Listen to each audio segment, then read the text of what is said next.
Abra sua Bíblia no livro de Apocalipse. Tem gente que não gosta de ler o livro de Apocalipse, mas o livro de Apocalipse é o único livro que ele fala abertamente que aquele que ler o livro vai ser abençoado. Então, mesmo que você não entenda, você vai e lê o livro de Apocalipse, amém? Glória a Deus. Apocalipse capítulo 5. Apocalipse capítulo 5. Está escrito: vi na mão direita daquele que estava sentado no trono. Quem estava sentado no trono aqui é Deus Pai. Vi na mão direita daquele que estava sentado no trono um livro escrito por dentro e por fora. E esse livro estava todo selado com 7 selos. Vi também um anjo forte que proclamava em grande voz: quem é digno de abrir o livro e lhe desatar os selos? Estou aqui enfatizando para você prestar atenção em mim, amém? Glória a Deus, mas foi bem com muito mais intensidade que o anjo falou, tenha certeza disso. Quem é digno de abrir o livro e de desatar os selos?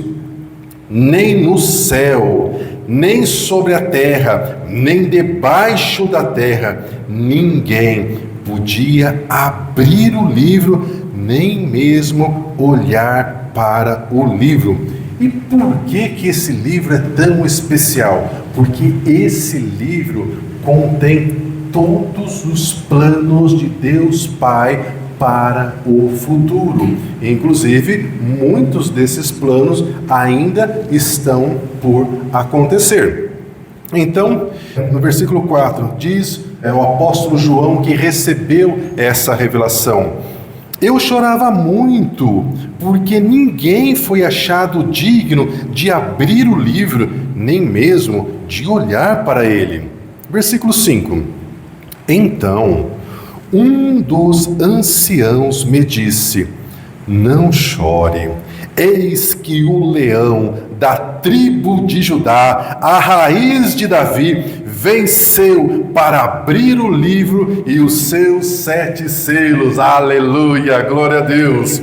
Então João começa a narrar aquilo que ele viu a partir desse momento. Ele diz: então vi no meio do trono e dos 4 seres viventes, e entre os anciãos, vi de pé um cordeiro, como que se tivesse sido morto. Esse cordeiro tinha 7 chifres. Quantos chifres ele tinha? 7 chifres. Tinha também 7 olhos, que são os 7 Espíritos de Deus enviados por toda a terra. Vou fazer uma pausa aqui, irmãos, para não causar confusão, porque o objetivo nosso é falar sobre a honra que o Senhor Jesus vai receber nesse momento. Mas como aparece um cordeiro com 7 chifres, com 7 olhos e com 7 Espíritos de Deus, pode trazer uma confusão, porque a palavra diz que só existe um só Espírito, não é verdade?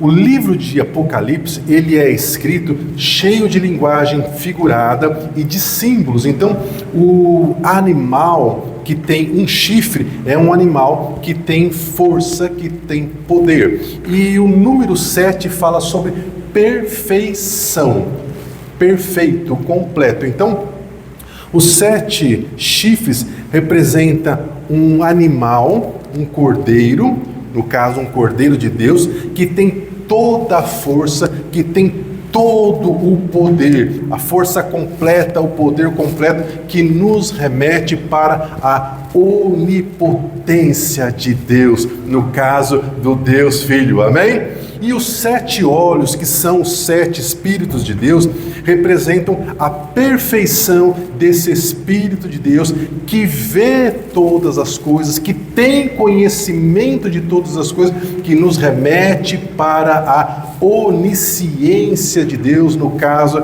do Deus Filho, que somente Deus é que tem essas características. Então, Não se trata de 7 espíritos, mas uma linguagem para falar sobre a perfeição do Espírito Santo e nos remeter a tudo isso. Muito bem, explicado esses detalhes, vamos continuar a nossa leitura. Versículo 7. Veio, pois, o Cordeiro e tomou o livro da mão direita daquele que estava sentado no trono. E quando o Cordeiro tomou o livro, os 4 seres viventes e os 24 anciãos prostraram-se diante dele. O que é prostrar-se?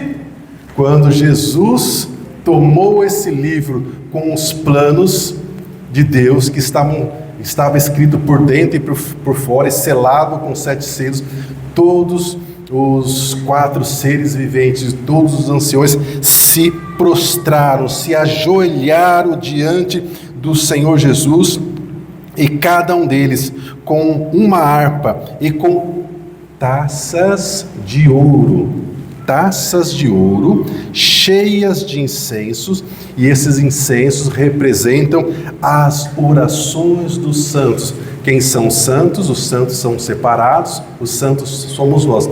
Então, toda vez que você faz uma oração, essa oração vai para esse lugar. Está vendo como é importante você orar? Aleluia, glória a Deus. Então, os 4 seres viventes, os 24 anciãos, prostraram-se diante do Cordeiro, tendo cada um deles uma harpa e taças de ouro cheias de incenso, que são as orações dos santos.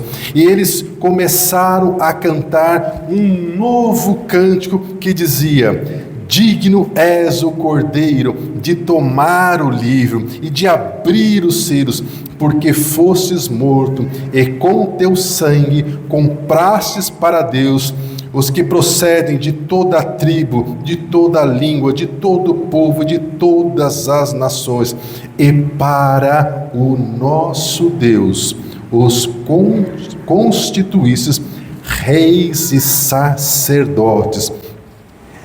Nós somos essas pessoas a quem o Senhor Jesus constituiu como reis e sacerdotes, e nós reinaremos no futuro sobre a terra. Aleluia, glória a Deus. Versículo 11: vi e ouvi uma voz de muitos anjos ao redor do trono, dos seres viventes e dos anciãos, cujo número de anjos era de milhões de milhões. Você pega a calculadora, eu já fiz essa conta, você multiplica 1 milhão vezes 1 milhão, e você continua fazendo conta, e a calculadora não dá conta de calcular a quantidade de anjos que vieram para adorar o Deus Filho.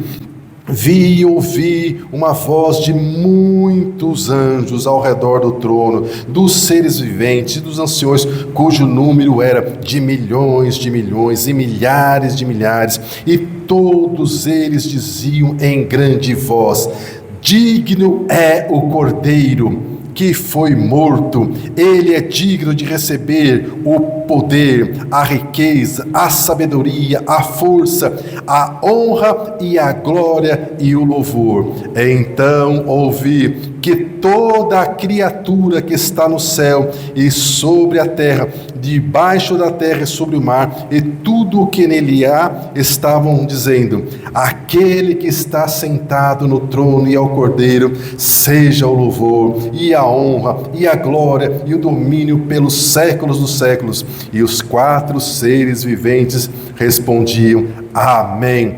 Também os anciãos prostraram-se e o adoraram. Aleluia, glória a Deus. Meu irmão e minha irmã, esse é um texto muito lindo, daqui a pouco eu vou falar sobre ele.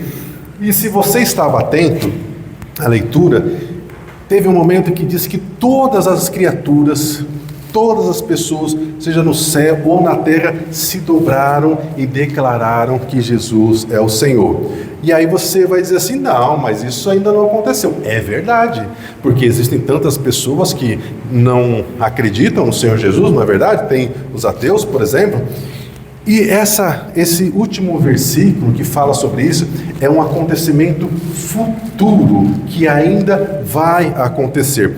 Filipenses capítulo 2, versículo 9, para completar esse entendimento, diz que depois que o Senhor Jesus ressuscitou, Deus Pai exaltou soberanamente o Senhor Jesus e deu a ele um nome que é acima de todos os nomes, para que ao nome de Jesus se dobre todo o joelho dos que estão nos céus, na terra e debaixo da terra, e toda língua confessará que Jesus Cristo é o Senhor, para a glória de Deus Pai.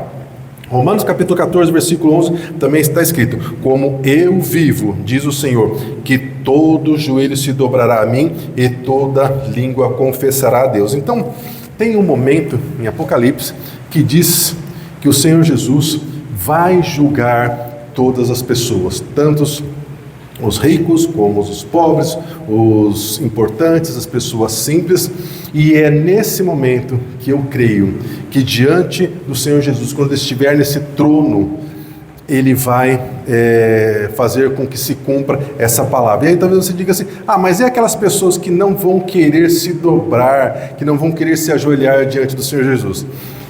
Vou te dizer uma experiência minha, que talvez seja uma experiência sua também. Você já levantou de madrugada para ir no banheiro ou tomar água e de repente você viu um vulto e te deu um baita de um susto e você ficou com o coração batendo forte, de medo, de susto, de tudo junto?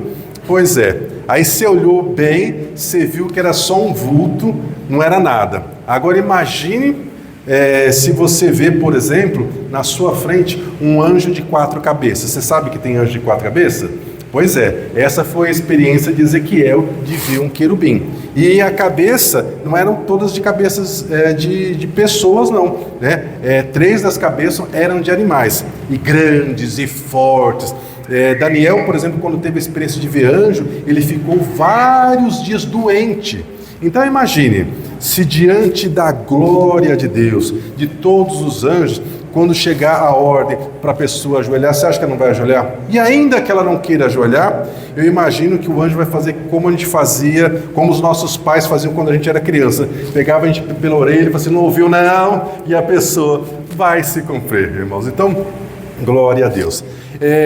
Nós lemos esse texto porque o nosso tema para o mês que entra agora é honra, reverência a Deus e respeito ao próximo. E o tema de hoje é honrando a Deus em todas as áreas da nossa vida. Como é que nós devemos fazer para honrar a Deus? Então, se o nosso tema é honra, a primeira coisa que nós temos que fazer é: qual que é então a definição correta de honra? O dicionário diz que honra é a qualidade de quem é honesto e tem integridade. Refere-se ao comportamento moral e ético de uma pessoa que age de acordo com os princípios de honestidade, justiça, retidão, que cumpre os seus compromissos e cumpre as promessas que assumiu.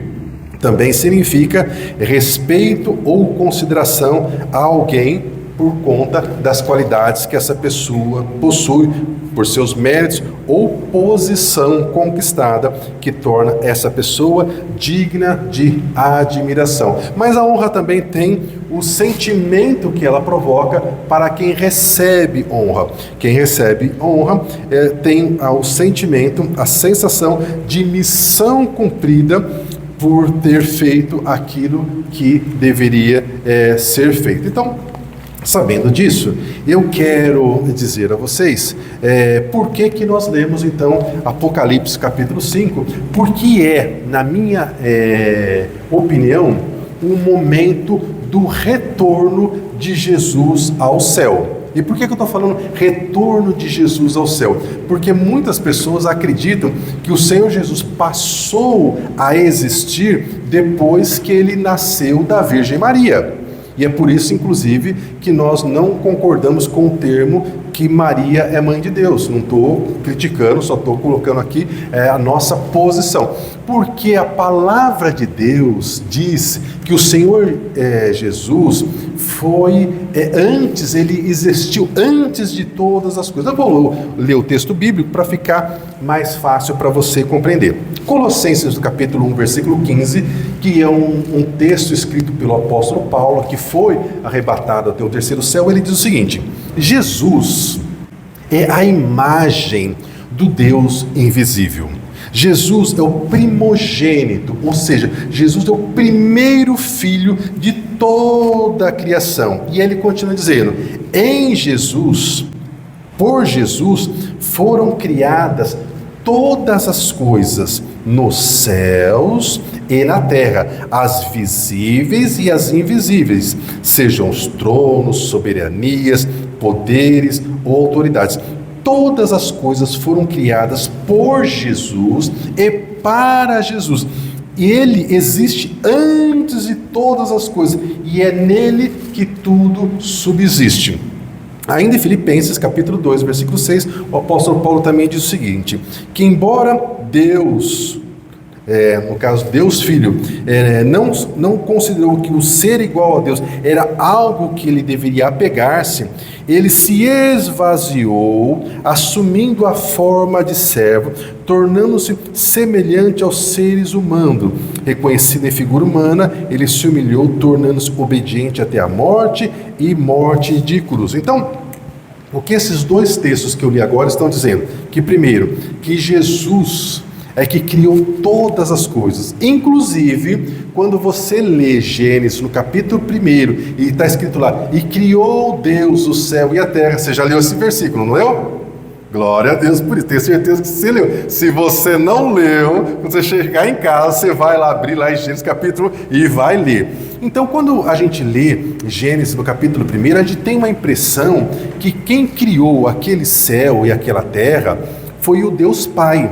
E não foi o Deus Pai, foi o Deus Filho. E como é que a gente sabe disso? Através da revelação do apóstolo Paulo. Porque ele diz que tudo foi criado por Jesus. E no segundo texto que eu li, que diz que Jesus se esvaziou, quando chegou o tempo determinado para que o Messias viesse na terra, para que o Salvador viesse, então o Senhor Jesus, o Deus Filho, ele se esvaziou de toda a glória que ele tinha junto ao Pai, e se esvaziou até ficar do tamanho de um espermatozoide, para que ele então, junto com o óvulo de Maria, pudesse entrar na terra como um homem, para que ele fosse ao mesmo tempo Deus e ao mesmo tempo humano. Isso é algo que nós não conseguimos compreender, porque como é que pode alguém tão grande, tão cheio de glória, passar por isso, aceitar viver isso, aceitar passar por todas as humilhações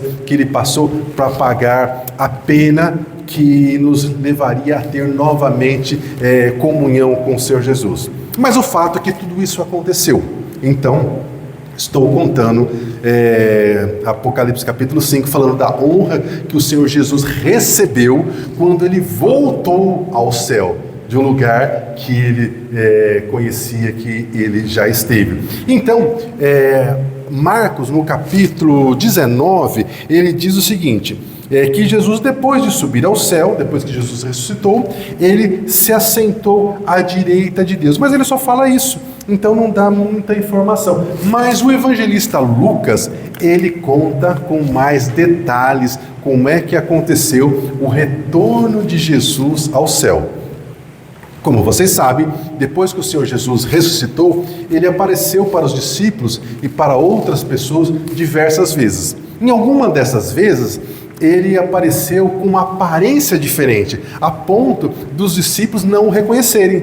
Um exemplo, no caminho de Emaús. Os discípulos estão lá, cabisbaixos, desanimados, voltando lá para Emaús, lá, e o Senhor Jesus começa a andar com eles, e eles não notaram que era o próprio Senhor Jesus que estava caminhando com eles. E às vezes acontece isso conosco, Nós estamos tristes, desanimados, e a gente não percebe que o Senhor Jesus está do nosso lado, nos confortando, nos trazendo à memória aquilo que nos traz esperança. O fato é que Lucas diz que O Senhor Jesus, depois... Há um outro episódio que Jesus apareceu e eles não reconheceram a aparência física do Senhor Jesus, foi quando Pedro e os apóstolos foram pescar. Não pescaram nada de novo, e aí quando amanheceu tinha um homem lá na praia, e esse homem pergunta se eles tinham pescado alguma coisa, eles falaram que não, e aí ele fala, jogue a rede que vocês vão pegar. E aí lógico que eles pegaram, e aí João identificou que era o Senhor Jesus. E então, antes do Senhor voltar ao céu, o Senhor Jesus estava conversando com seus discípulos e dando as últimas orientações. E nessas últimas orientações, ele disse que eles não deveriam, eles estavam em Betânia, que é bem pertinho de Jerusalém, e o Senhor Jesus disse que não era para eles saírem de Jerusalém enquanto eles não fossem revestidos do alto, que é aquilo que está registrado em Atos no capítulo 2, que eles seriam cheios do Espírito Santo. Então, Lucas fala... no capítulo 1, que ele estava, em Atos capítulo 1, que o Senhor Jesus estava falando com eles essas coisas, e aí então em Lucas, no capítulo 24, ele continua dizendo o seguinte: enquanto o Senhor Jesus tinha terminado de dar essas instruções e começou a abençoar os discípulos, enquanto o Senhor Jesus estava abençoando os discípulos, de repente, do nada, o Senhor Jesus começou a flutuar. Imagine o susto dos discípulos, Jesus começou a flutuar e ainda estava abençoando e foi subindo e foi ficando alto, e de repente ele passou uma nuvem, a nuvem cobriu o Senhor Jesus e os discípulos ficaram lá todos maravilhados com aquilo, sem entender o que estava acontecendo, olhando para o alto, e aí já não estavam vendo mais o Senhor Jesus. Aí em Lucas, em Atos capítulo 1, fala que apareceram 2 anjos e disse aos discípulos o seguinte: por que vocês estão olhando para o alto? Da mesma forma que ele subiu, ele vai descer, ele vai voltar. E é essa a nossa esperança, que o Senhor Jesus vai voltar para nos buscar, amém? Glória a Deus.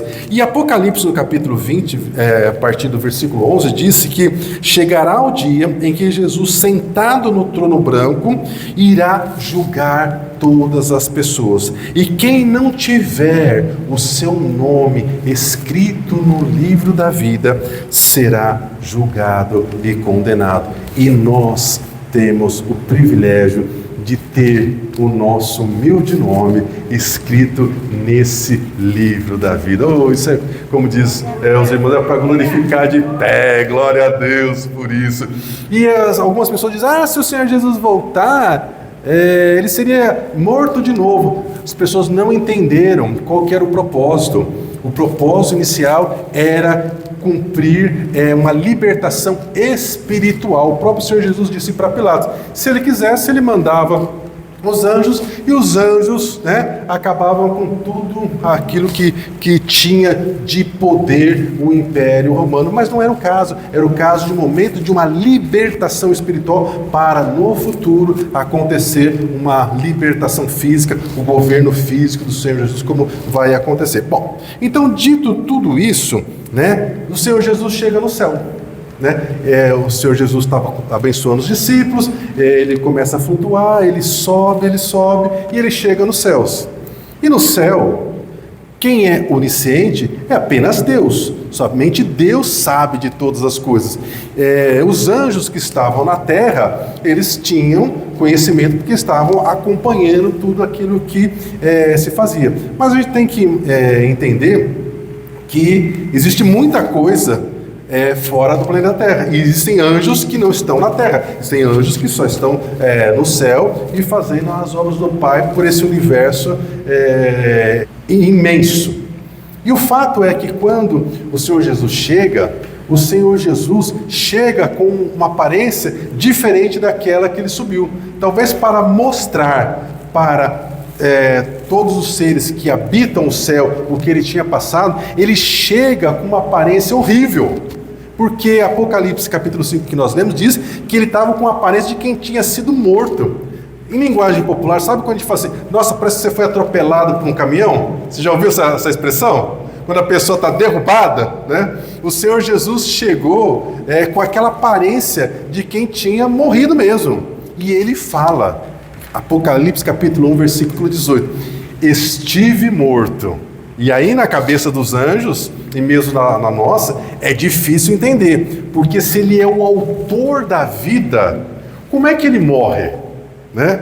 Ele se deixou morrer. O Senhor Jesus vai explicar com detalhes isso para nós. Mas ele diz: eu estive morto, mas estou vivo para todo sempre. E aí coloca as minhas palavras, né? Ele dizendo o seguinte: e eu não vim sozinho, eu trouxe comigo as chaves da morte e do inferno. E por que dizer que ele trouxe as chaves da morte e do inferno é importante? Porque chave fala de um símbolo, fala da autoridade.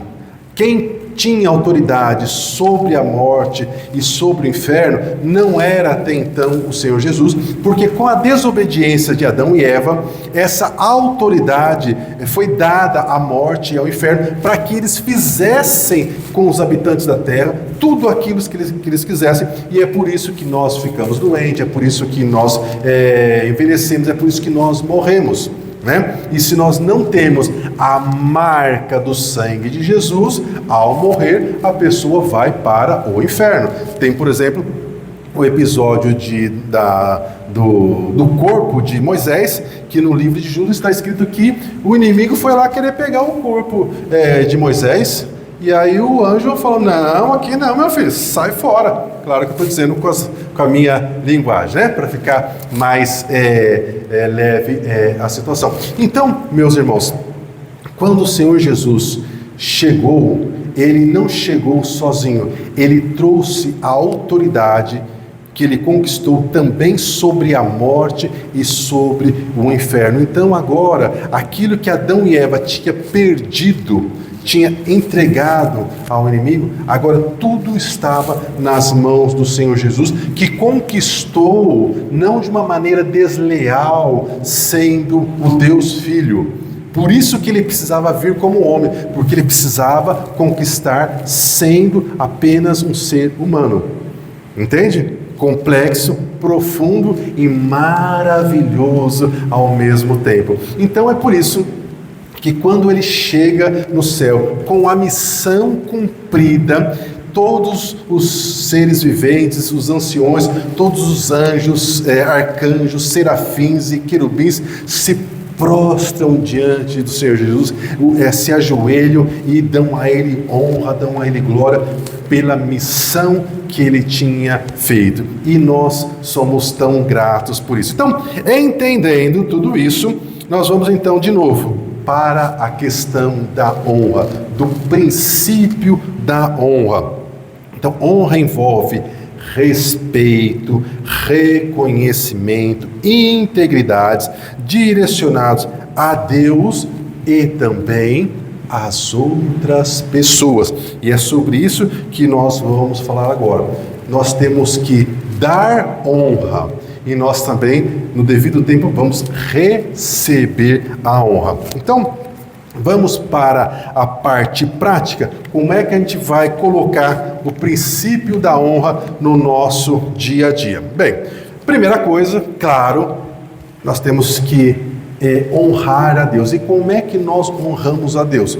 Cumprindo aquilo que o Senhor pede para que a gente faça. Amar a Deus sobre todas as coisas e ao nosso próximo como a nós mesmos. Se nós fizéssemos isso, nossa, o mundo seria outro. Mas infelizmente nós falhamos com isso. Também devemos honrar os pais. Não vou falar sobre honra aos pais, porque nós vamos falar especificamente sobre isso num outro domingo. E em Romanos capítulo 12, versículo 10, o apóstolo Paulo nos orienta a honrar as outras pessoas. Ele diz: dediquem-se uns aos outros com amor fraternal. Prefira honrar as pessoas mais do que receber honras. Tem gente que a gente começa a conversar, ela só fica falando do quanto ela é fantástica, do quanto ela é maravilhosa, do quanto que ela faz e acontece, não é verdade? Não é assim que nós devemos ser. Nós devemos ser pessoas humildes e honrar mais as pessoas do que querer ser honrados.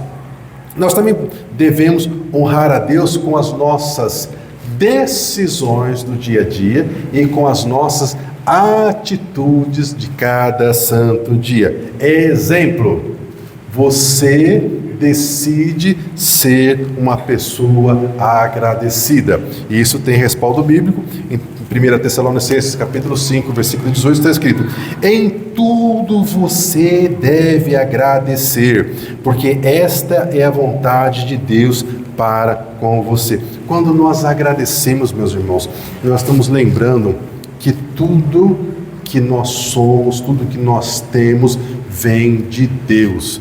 Depois dos acontecimentos que nós precisamos ficar trancados em casa, nós aprendemos que até respirar é um ato da bondade de Deus, não é verdade? E como é bom encher o pulmão e respirar à vontade. Então, seja uma pessoa agradecida. Outra coisa, você precisa decidir ser uma pessoa que perdoa. Eu gosto muito do texto de Colossenses, capítulo 3, versículo 13, que é um bálsamo para a minha alma. Sabe o que diz esse texto? Que tem hora que a gente tem que suportar a pessoa do nosso lado.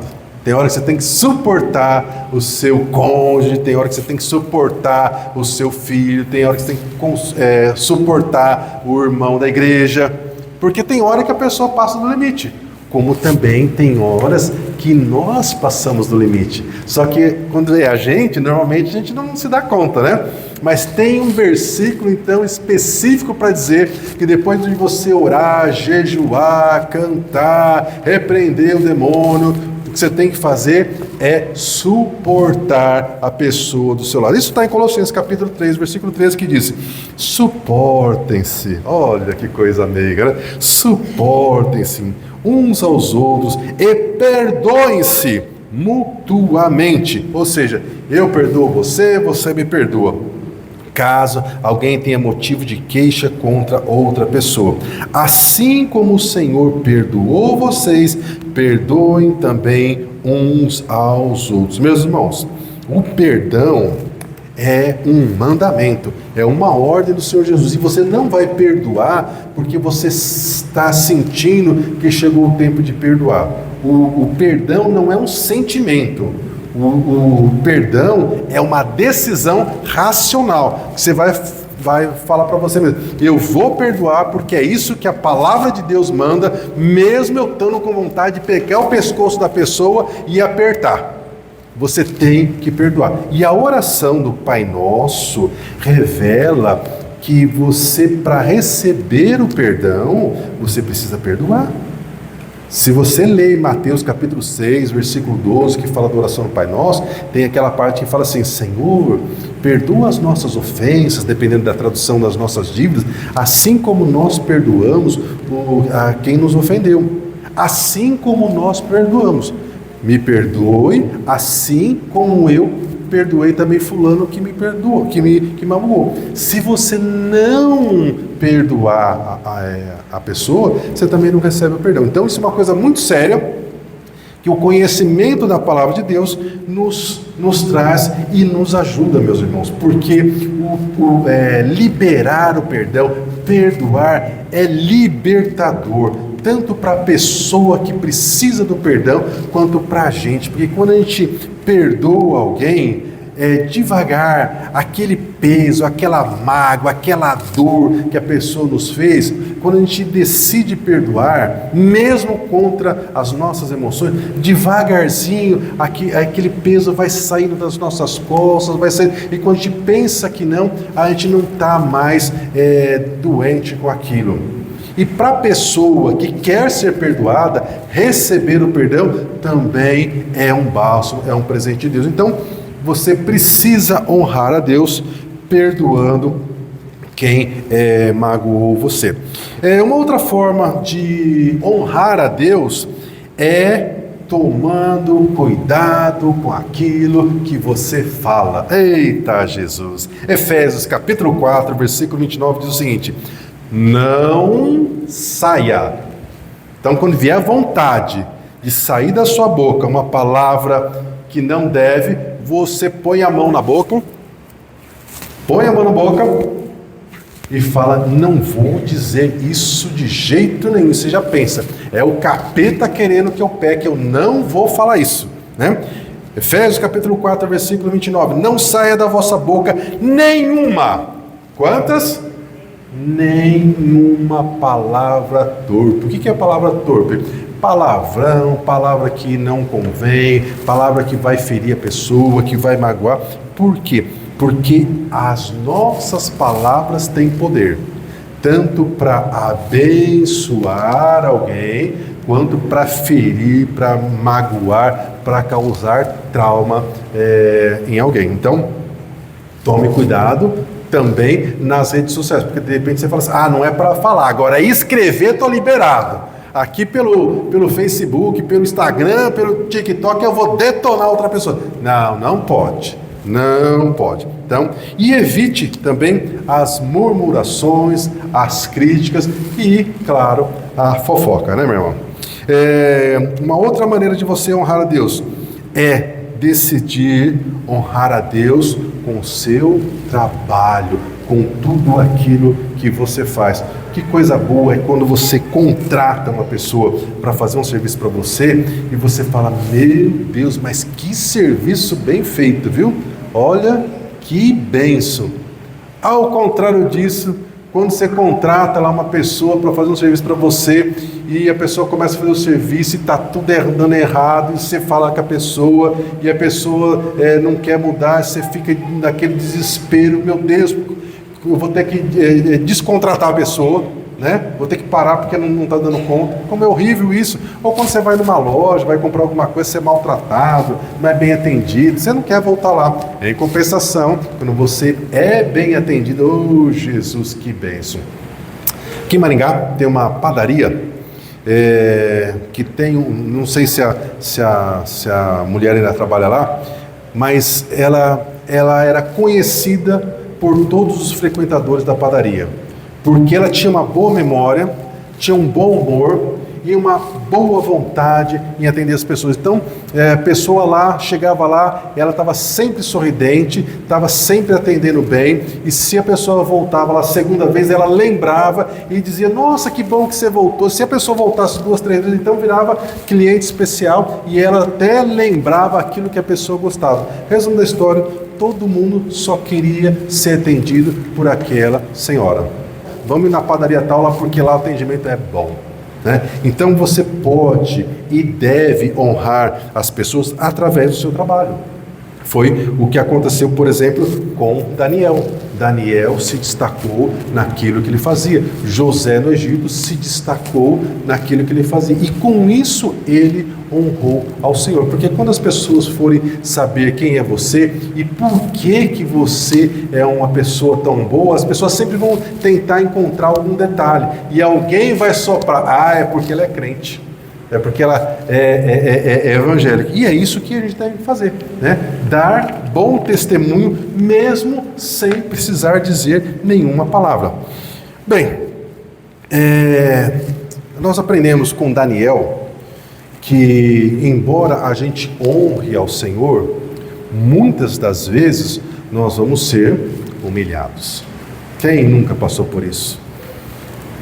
Isso faz parte das nossas lutas, das nossas dificuldades, dos levantes do inferno contra nós. Mas nós precisamos saber que vai ser assim mesmo, porque o Senhor Jesus disse, olha, nesse mundo vocês vão ter aflições. Agora no meu mundo, no mundo que eu vou trazer, nunca mais vai ter humilhação, nunca mais vai ter aflição, nunca mais vai ter dor, nunca mais vai ter pranto, nunca mais vai ter injustiça. Vai ser de fato um paraíso e glória a Deus por isso. Agora veja, Daniel deu um exemplo, honrou assim o Senhor com o trabalho dele. E o que aconteceu? Levantaram lá uma situação, uma mentira, humilharam Daniel, mas humilharam a tal ponto dele ser condenado à morte. Porque cá entre nós, ser jogado numa cova cheio de leão é ser condenado à morte, não é verdade? E aí o que aconteceu? Deus fechou a boca dos leões. Então, por mais que as pessoas também estejam te empurrando para a cova dos leões, por mais que você esteja sendo humilhada, meu irmão e minha irmã, aguente. Não deixe de fazer aquilo que você já sabe que você tem que fazer como serva, como servo do Senhor, porque ao seu tempo o Pai te honrará, que foi o que aconteceu com Daniel. Imagine, meus irmãos, como é que aquelas pessoas que inventaram aquelas mentiras reagiram quando eles souberam que no dia seguinte o rei foi lá de madrugada e mandou abrir a cova dos leões, e quando ele gritou: Daniel, por acaso você está vivo? Ele: claro, os leões resolveram fazer jejum essa noite, eu estou aqui vivinho, né? Sabe, irmãos, Daniel foi honrado, mas ele só foi honrado depois de ser humilhado. E nós passamos pelo mesmo processo. Primeiro nós somos humilhados e depois, no devido tempo, o Senhor vai nos honrar. Vou dar uma palavra para dar o respaldo disso.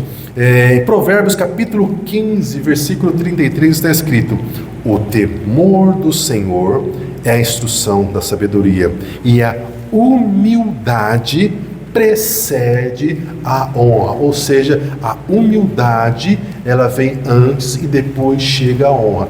E o orgulho é exatamente o contrário. Primeiro vem o orgulho e depois a ruína, depois a queda. Então, a Bíblia associa a honra como uma recompensa pela nossa obediência.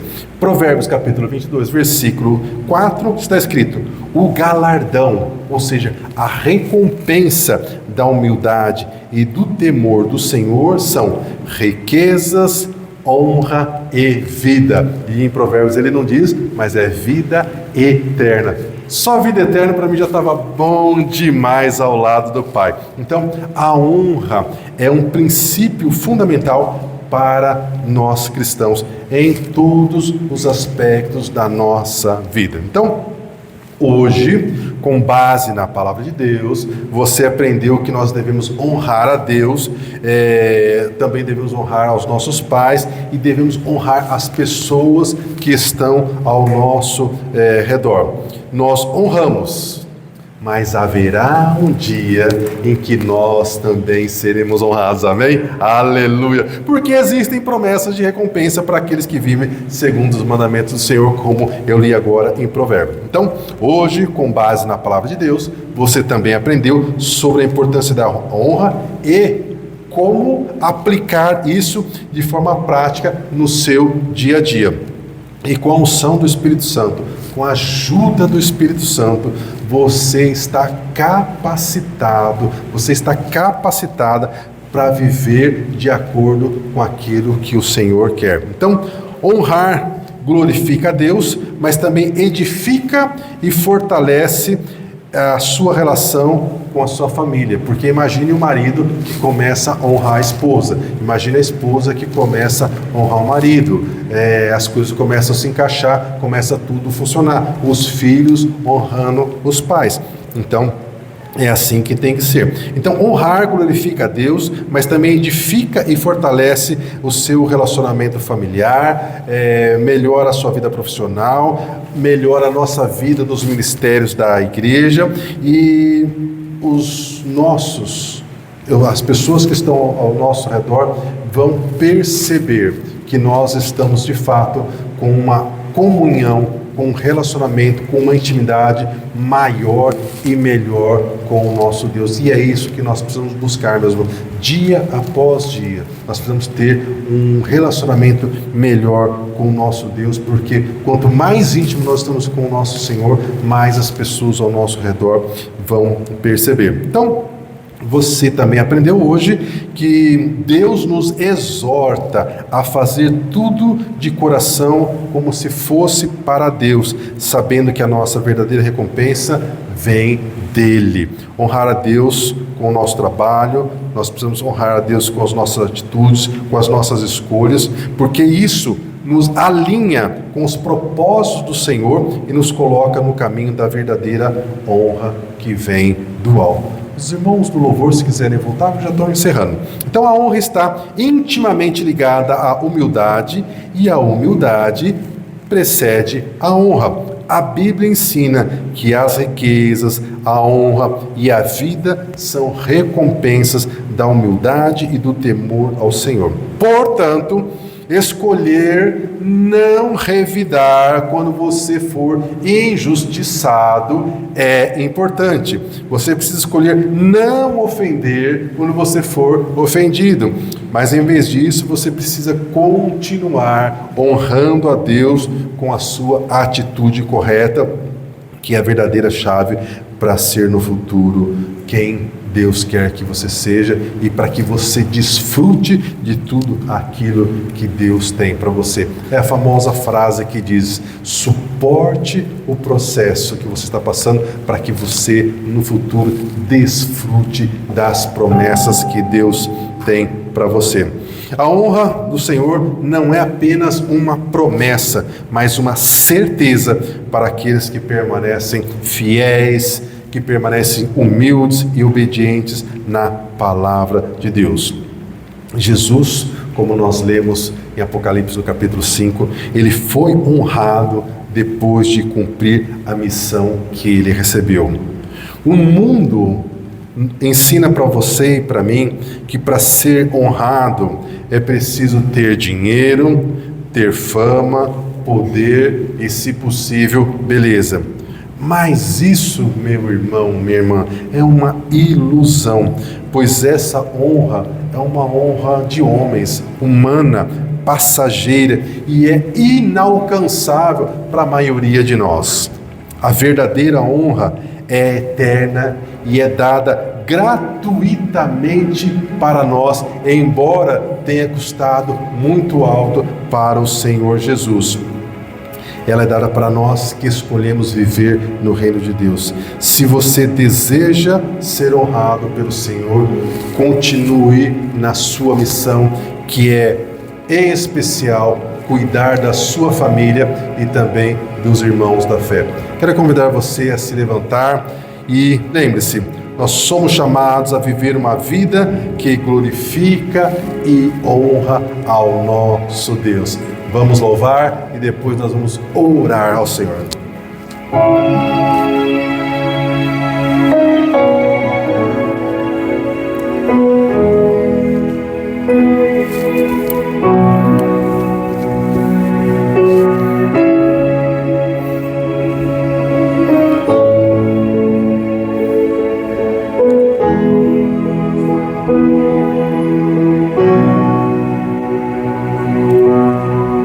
Tu és a minha luz, a minha salvação.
Feche seus olhos, meu irmão, minha irmã. Vamos orar, vamos falar com o Pai. Oh, Senhor, nós somos tão gratos a Ti. E como nós cantamos agora, nós confiamos apenas no Senhor. Apesar das nossas lutas, apesar das nossas dificuldades, Pai, nós continuamos a confiar no Senhor. Pai, eu apresento ao Senhor nesse momento cada um dos nossos irmãos, cada uma das nossas irmãs, apresento a família deles, Pai.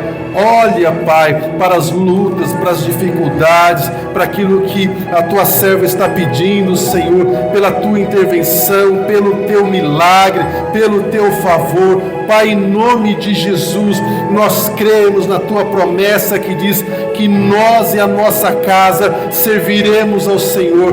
Mas, Pai, por vezes as circunstâncias, elas gritam nos nossos ouvidos, elas saltam aos nossos olhos, parecendo que são impossíveis, mas nós cremos na Tua palavra que diz que para o Senhor não existe nada impossível, e nós cremos que basta uma palavra Tua e tudo será transformado, tudo será mudado. Pai, em nome de Jesus, Senhor, nós colocamos a nossa casa diante do Senhor, colocamos os nossos filhos, o nosso cônjuge, Pai, todas as pessoas pelas quais nós estamos orando, nós apresentamos a Ti, pedimos, Pai, que o Senhor afaste as más companhias, tudo aquilo que não convém, aquelas que estão presas nos vícios, Senhor, em nome de Jesus, repreendemos, Pai, todo espírito de servidão, quebramos no mundo espiritual todas as correntes que prendem, que amarram, que limitam. Pai, nós declaramos que os nossos familiares são livres, que sobre eles não vale encantamento. Pai, em nome de Jesus, nós declaramos que eles serão cheios do Teu Espírito Santo, que eles Te receberão como Senhor e Salvador da vida deles, que eles virão à Sua casa, que eles Te louvarão, que eles sentirão a Sua presença, que eles darão testemunho de conversão. Pai, em nome de Jesus, fortalece-nos, Senhor. Oh, aquele que está cansado, Senhor, revigora, dá energia, dá força, dá disposição, que cada um deles, Pai, esteja cheios do Teu Espírito Santo, Pai, e como diz a Tua palavra, que nós possamos cantar, salmodiar, que nós possamos trazer ao nosso coração toda a palavra que vem do alto, que vem do Senhor, dizendo que o Senhor é que sabe os planos, os pensamentos que o Senhor tem a nosso respeito, são planos e pensamentos de paz para nos dar futuro e esperança. Senhor, nós cremos que nós viveremos tudo aquilo que o Senhor tem para nós, que por mais que o processo esteja duro, esteja pesado, que as Tuas filhas estejam chorando, se sentindo desanimadas, o Senhor está tomando-as pelas mãos, o Senhor está conduzindo cada uma delas nas suas lutas, nas suas dificuldades, e que o Teu Espírito Santo as lembre a cada manhã, a cada fim de dia, que elas não estão sozinhas, que o Senhor vai diante delas. Oh, Pai, em nome de Jesus, nós agradecemos pelo Teu amor, pelo Teu favor, pela Tua graça, pela Tua misericórdia, que é a causa de nós não sermos consumidos, e declaramos uma semana de bênçãos, de vitórias, de união na nossa casa, de amor, de alegria, e que nós possamos a cada manhã, ao acordar, agradecermos, porque é mais um dia que o Senhor nos concede, e que o Teu Espírito Santo